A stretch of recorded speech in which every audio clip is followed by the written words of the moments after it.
the story grows, I'm Brian Patton. Today we welcome back Urne frontman Joe Nally to the podcast.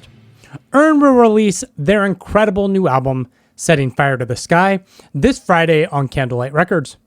Joe talks about wanting to stay away from the dark themes that were on A Feast of Sorrow, his grand vision for the artwork on the new album, adding a new member to the band, and more. It was great getting to catch up with Joe, and I hope everyone enjoys this conversation. I'll make sure I put a link in the show notes to my original conversation with Joe so you can get more background on him and Urne's formation. Thanks so much for listening to this episode of As the Story Grows. If this is your first time checking out the podcast, welcome. You can find links in the show notes or at asthestorygrows.com for our mailing list, our Discord server, and our Patreon page. If you aren't subscribed to the podcast, I would love it if you subscribed on your podcast platform of choice, or you can just save asthestorygrows.com as a favorite website. Make sure you're checking it out every Wednesday, Friday, and sometimes Mondays for new episodes. Enjoy today's conversation with Joe Nally from Urne.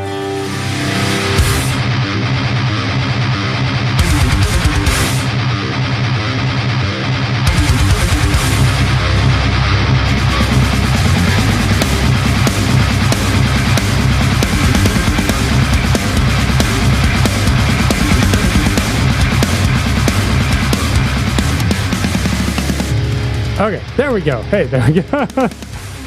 Awesome. How you doing today? Good. Been doing some press for the new album, and actually trying to finish a big project that I've had with my normal work. So I've sent that off as well. So it's been a good day. It's been a busy day, but it's been a good day. Yeah, everything kind of coalescing all at once. How you doing? I'm doing great, man. I'm doing great. You and I talked when you did the last record.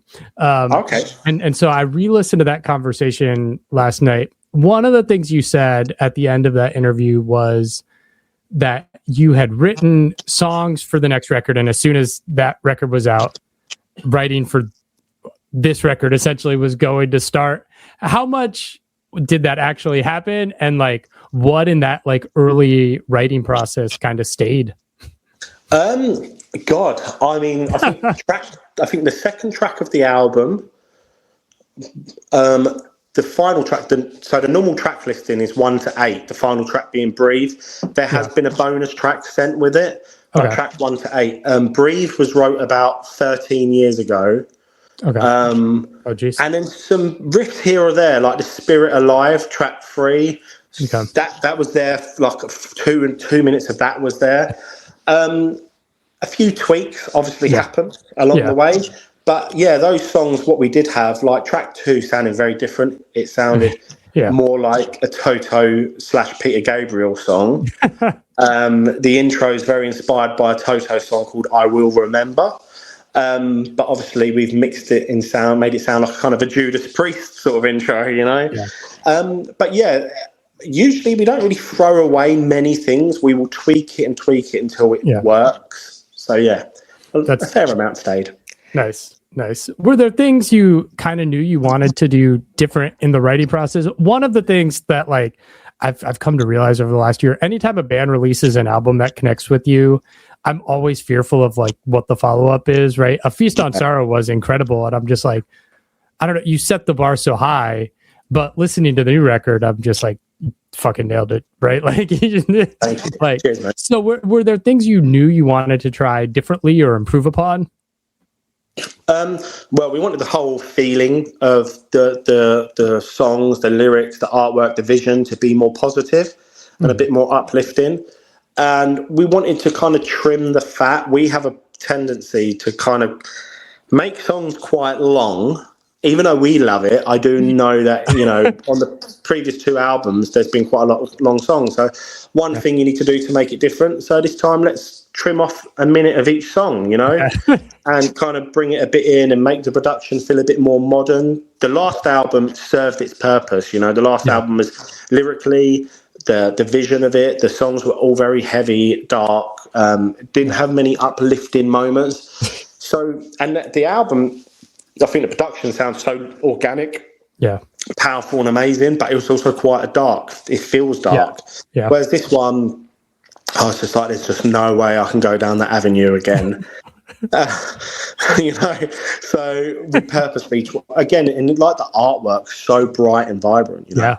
And I had a different, I mean, that's my vision for the artwork, but I wanted it to be a photo. I like photos. Yeah. But my thing was like, can we somehow get someone up the top of the Alps? And that's not going to happen.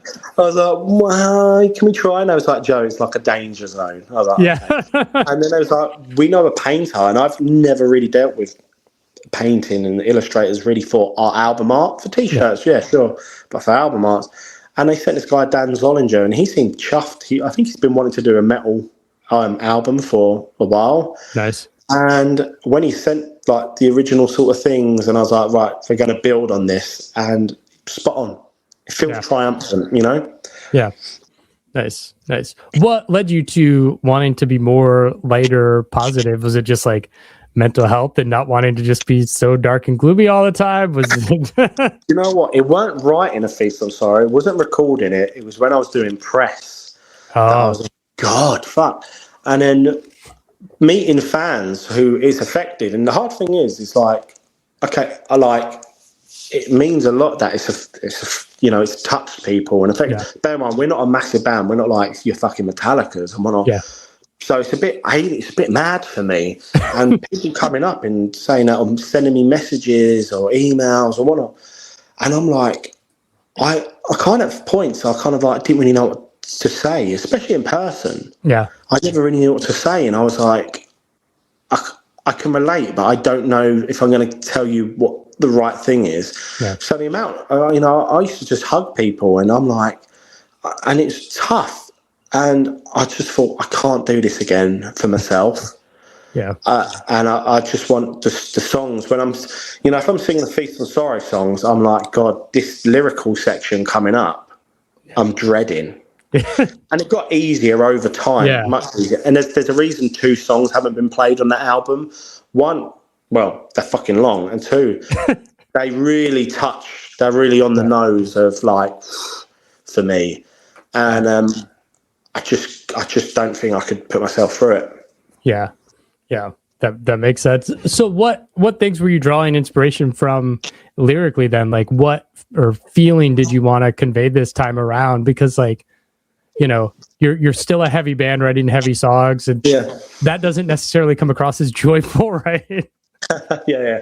I think for me, it's like hope, and on loads of different things, like Be Not Dismayed. For me, it's like I was at a thing over here called Bloodstock Festival, and it's a real metal festival. And these young teenagers who must have been 12, 13 walked past me with their battle like jackets. And they all had like new wave of British heavy metal bands on it, whatever, like Saxon, Diamond Head, like that sort of like Grand Magus that we've just gone on tour with them, fucking Praying Mantis, old school new wave. And I just thought, fucking hell, I'd love to be those guys again. Yeah.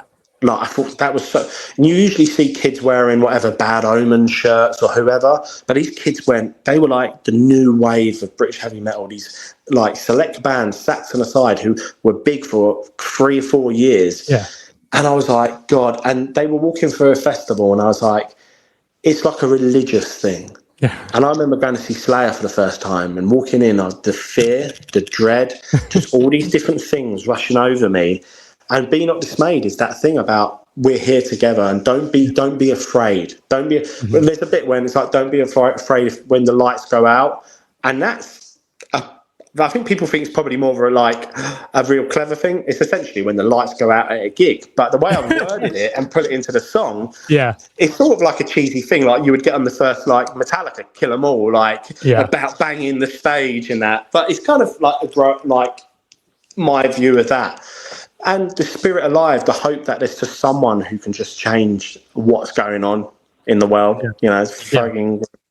And then as Harken the Waves is a bit darker and Breathe is a bit darker, but it's also, there's the positive thing, the beauty, life that goes with it. Yeah. And by the time you get to that record, or that point in the record, like those songs kind of come down. And so like, even in the darker moments, it's like, I mean, Breathe is such a beautiful song that you're just on for the ride. So thanks so much. Yeah. When we found that, when I say that was the first song I wrote 13 years ago, we obviously never knew it was going to be on this. Yeah. And I found it on like riff tape, song tape, and it was on an old guitar that I took out of a skip and never restrung it. And it was on that. And I was like, to Angus, I was like, is this shit, mate? And he was like, no, let me just change one bit. And there it was. Nice. He changed one bit and then the song made sense.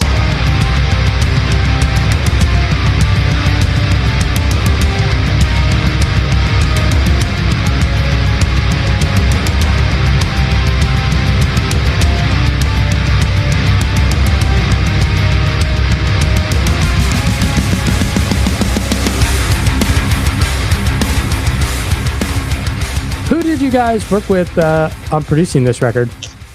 Produced by Justin Hill, who's the frontman of a band called Six, who are very big in UK, Europe. I know they've done bits and bobs elsewhere, but they're like icons in the UK metal scene. Yeah. I've known Justin for years. He's like a lovely guy. So he produced it. Johan Meyer, who's the front of house engineer, the in-studio engineer, co-producer for Gajira, he mixed it. Tony Lundgren, who works at Fascination Studios, who does loads of like Arch Enemy and stuff, he mastered it. Yeah. And the artwork was Dan Zollinger from New York. Nice. Because you were trying to go for a different vibe on this record, is that why you didn't work with Joe again? Or was it just like you wanted something? Or was he busy? He's too busy. He's doing his own band. Yeah. He's in a band. He's doing his own album. Financially, for not only the label, for us, to like live in New York for 3 or 4 weeks. New York's fucking expensive now. It sure is.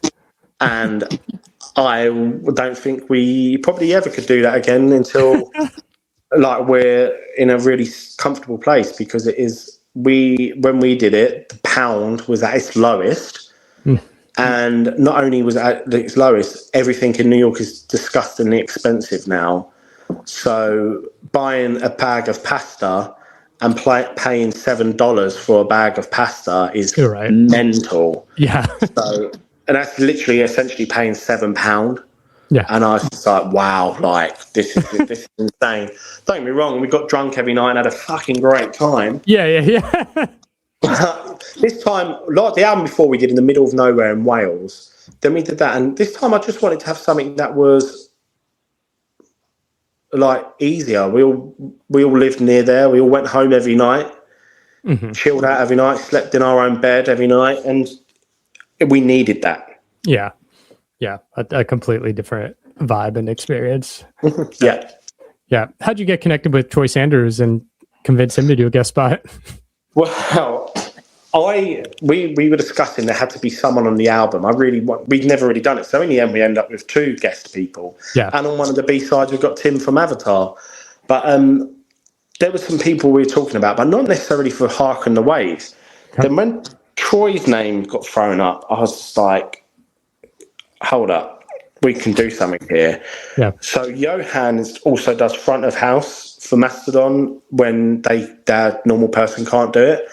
And I was like, can you ask him and just say, we're going to reach out via management? And he was like on tour, and he's like, look, I'm working on a thing with a band called Urne. They're going to send you a track about you working on it. If you like it, hopefully you'll do it. If you don't, fine. And he was like, cool.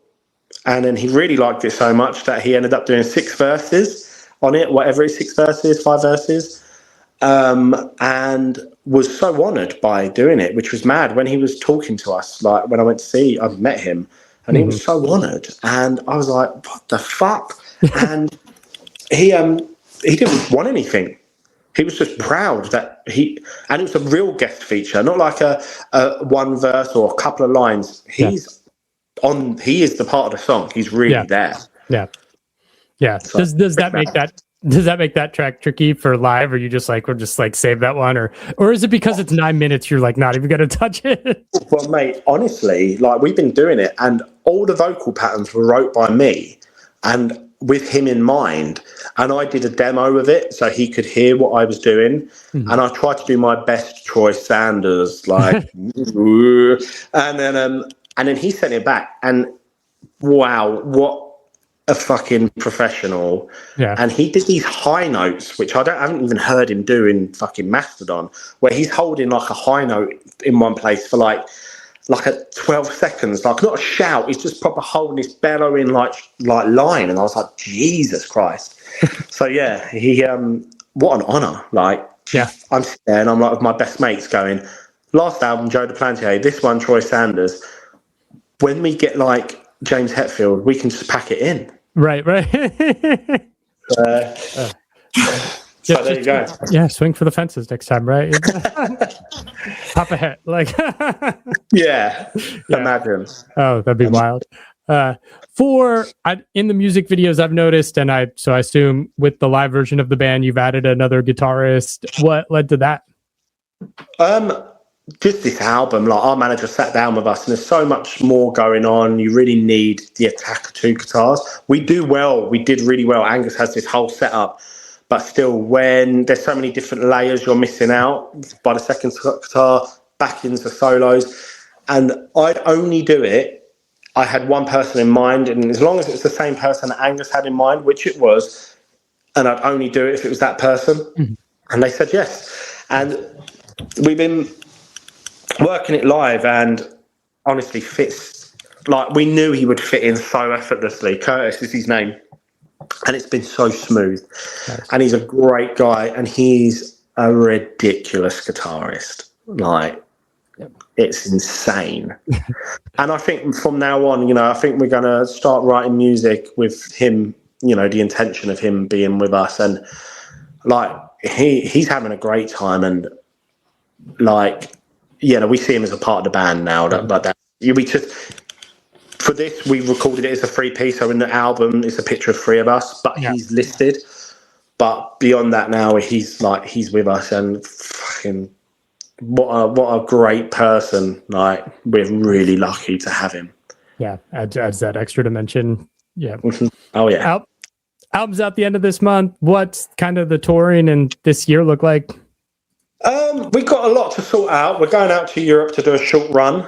Then we got to figure out what's happening in the middle. August, we've got a lot of festivals and what have you. But we've got to figure out a lot of stuff behind the scenes, really. And then we'll have a better, clearer picture. I really want to get over to do a short run in Ireland. People always think Ireland's in England and what have you. Northern Ireland's a part of the UK. But I want to go over and just do... It's such a small country, and my origins are from Dublin in the Republic of Ireland, and I always like going back and seeing friends and whoever that pops in. So I want to do a short run of Ireland as well. That's a big thing for me. I want to do 3 shows over there and show them that we really want to keep pushing it in Ireland. Very fucking loyal, passionate fans, so I really want to get back there. But yeah, we got some things to figure out.